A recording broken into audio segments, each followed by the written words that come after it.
सुकुम्बासी बस्तीमा डोजर लाउनु ला भनेर बुझ्नु न सुन्नु कुद्या खान के हाल्नुपर्छ थाहा छैन। एकछिन है एउटा फोन गर्छु।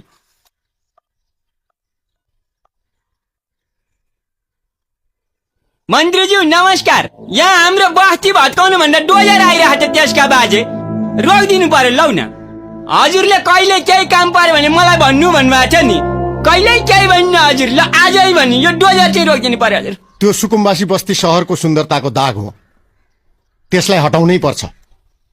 डोजर लाउने आदेश मैले नै दिएको हो। के अरे, तपाईलाई हिजो सत्तामा पुर्याउनका लागि जुलुसमा जानी, ढुङ्गा हान्ने, राको बोक्ने सबै मान्छेहरू यही बस्तीका थिए।